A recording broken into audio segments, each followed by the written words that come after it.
The Golden State Warriors, who they were immediately linked to the Pacers when there was a report that the Pacers might be open to rebuilding, and we're both skeptical that the Pacers will actually rebuild. I couldn't envision a scenario where they trade one of their bigs. I think Myles Turner or Sabonis is a fit for them. They're not one of my top targets personally for Golden State.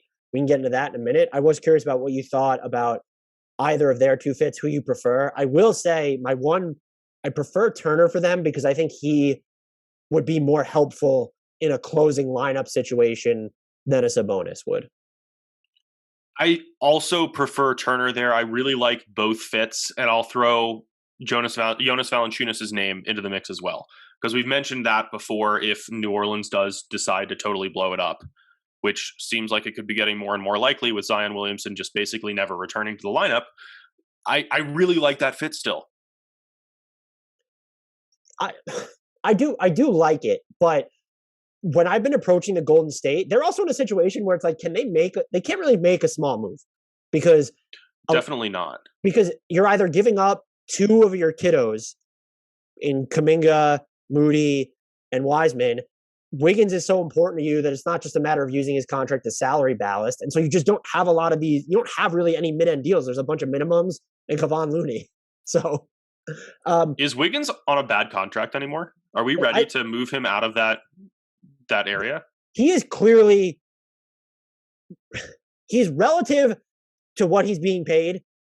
I think he's overpaid. Because sure, but there's a difference between being overpaid and being like bad contract. It's not it's not even close to the worst contract in the league, but it's not even close to the best. And it's just his value to Golden State, though, is interesting because of what he does for them as sort of someone who's picked up his defense over the past season and a half. And then being able to, I still don't think he or even necessarily Jordan Poole are the answer to the non-Steph minutes, but like just being able to shoot a good enough clip from three or to get off certain jumpers is super important for them. So the fact that he's become so mission critical makes it tough because I still think his contract to me still comes close to being, I wouldn't think twice about moving it as a salary matching tool rather than this player is valuable. But because he's been so useful to the Warriors, it's fair to look at him that way. Yeah, that's valid. I do think I think the big question for Golden State on the trade market is centered around Wiseman, because they have, at least publicly facing, given no indication that they're willing to move him. Personally, I think that's ridiculous. I really liked Wiseman coming into the league. I thought that he had all sorts of potential, and he still does, but he was a disaster during his rookie season, which granted probably should have been expected, given that he played like 3 games above the high school level, hadn't played too much competitive basketball in like 2 years, all of that, but just did not look even remotely like he should be on the court at the NBA level during that rookie season. You have a core built around Steph, Draymond Green, and Klay Thompson, who are all getting up there in the years. And I know that there's appeal to having Wiseman as this bridge player who can theoretically contribute this season when he is eventually healthy, and then potentially be like the building block of the post-Steph Warriors, which I don't even want to think about. But I would move him to maximize both the value that he has, because we see it time and time again, where when players actually play at the NBA level, their value goes down, because when there's still these untapped mystery boxes filled with unrealized potential, they have more value on the trade market. So if you move him now before he looks bad again as a sophomore, if he does look bad, you're getting a better return for a window that you don't know how long is going to stay open. So I would do whatever I can to parlay him into someone like Myles Turner, Jonas Valanciunas, Domantas Sabonis, you name that star level player who can help them win a championship right now while they already look like the best team in the league without Wiseman available, without Klay Thompson playing a single minute. Like, I get that you're trying to maximize your long-term potential and treat him as that bridge player, but you don't get too many opportunities to win championships in the NBA. It's also it's almost like a little bit arrogant that Golden State's front office thinks it can pull this off without doing something like that. Is it arrogant? Because there's a chance that they can do nothing and still win the title. It'd be different if they were like the Grizzlies right now. if that's the type of spot. 100%. Like, and the ability to potentially win a title this season, because they have looked like the best team in the league to this point in the regular season, which is a key caveat, is impressive. And it does give them the bandwidth to justify not moving him. But it's going to look really bad if they don't win a title. And there's no guarantee right now, not that there would be even with another star on board, but you do what you can to maximize the chances that you know you have. So I'm with you on Wiseman, especially because after this season, like they've been more hush-hush about him than they have about Klay Thompson.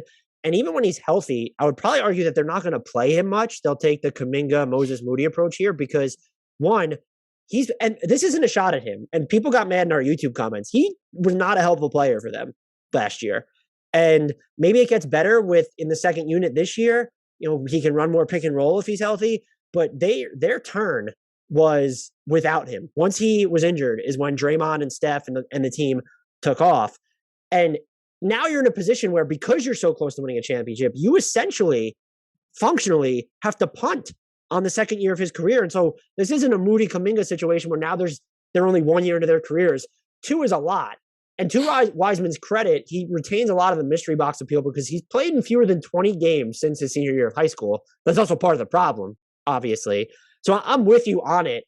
I went into this exercise. I texted 2 of our close friends / Warriors fans about who would be the worst player that they would trade 2 of their youngsters for.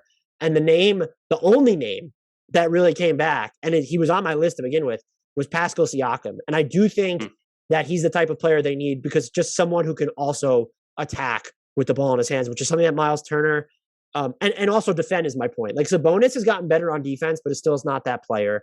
Turner, I know he wants a larger role and he can kind of attack in space a little bit. And he has the 1 dribble 3 now, but that's not really his mode of operation. Siakam's actually someone who could facilitate lineups to me without Steph and have them be a net positive on offense, because the non-Steph minutes are once again an issue for Golden State. I'm curious to you, though, after what you just said, would you give up 2 of the youngsters, and maybe there's other picks involved, but 2 of Golden State's youngsters for a Turner or a Sabonis? And would you do it for Siakam, obviously, too? But I think that's a no-brainer. Yeah, I think I would in all cases. It makes sense to maximize the window right now. And I'm as good as Kuminga looked a few nights ago at this point, I'm still not entirely sold on his game translating to stardom at the NBA level. I would be more hesitant to give up Moody, I think. Than Kuminga? Yeah. Which I recognize as a hot take. Yeah, if you're getting Sabonis or Turner back, that's absolutely a hot take. If it's Siakam, maybe you view them as a little bit redundant moving forward. But I don't know if I would give up 2 of the youngsters for it. I wouldn't give up here. So where I'm at is you're either getting Kuminga alone and then stuff that's not Wiseman or Moody for Sabonis or Turner, or I would maybe consider doing Moody and Wiseman. It would be, I guess I'm not as high on the Sabonis fit as everyone else. Sabonis is the better player than Turner. I want to make that clear. He's fantastic. He's the one that gives me pause because there still would kind of be like a functional change in what they might want to do on offense. But what's more of the story for the Warriors is they really only seem built to make a home run swing. I do have one cheaper player for them in terms of salary. What would it take to get Grant Williams out of Boston? Having such a hell of a season, he's been so good, shooting the ball so well, been pretty good on defense. I just don't know. Are you thinking at this from the perspective of Boston, where it's, hey, this clearly isn't our year. He's going to be extension eligible this summer. We're not sure if we want to pay him. We paid Robert Williams. We have the 2 J's. We also have Horford maybe on the books for another year, or are we going to waive him? I'd just be curious, because Boston to me is a paper tiger at best in the East. And I don't think they'll strip it down and rebuild. I don't think Jaylen Brown is getting traded. But guys like Grant Williams, or even I don't think Marcus Smart should be untouchable for them at this point, but a Grant Williams would just be, what does it take to get him? Because he's not carrying the non-Steph line. I just want to make that clear, but he would be a fantastic fit on the Warriors. I feel like he's in that weird range where Golden State just doesn't have the asset equity to get him, because the pieces are all either too young with enough upside that you want more, or you have to make the bigger move, as we established at the beginning of this section. So I think it's tough to get there. I am curious though, which Warriors friends you consulted for this, because if it was friend of the podcast Jacob Bourne being asked who the worst player he'd move Wiseman for, it'd be something like probably like Nikola Jokic, because we really need help, because as good as this team has been, it could all fall apart and they could finish with the worst record in the league. He was one of them, and then frequent guest and colleague of ours at Bleacher Report, Grant Hughes, was the other one I asked. Grant is way too high on the Warriors. I'm just sorry, Grant, if you're listening to this.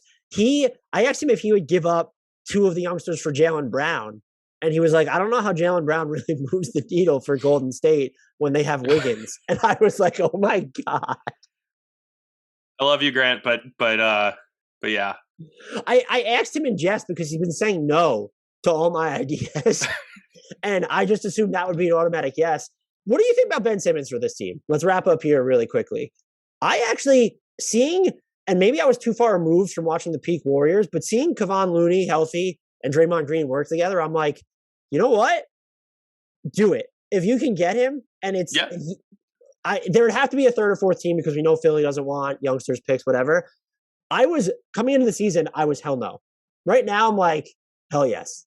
Can you imagine the defensive lineup with like him, Gary Payton, and Draymond Green sharing the court? Oh my God. And Andrew Wiggins, all defense, Andrew Wiggins, according to but yeah, that would be, assuming you're not giving up Gary Payton in that deal for Ben Simmons, which perhaps you might have to. But would you be on board with the Simmons? Yeah, I could get down with that. That'd be fun. We are at a banner pace for this podcast. Let's try and speed this up. This team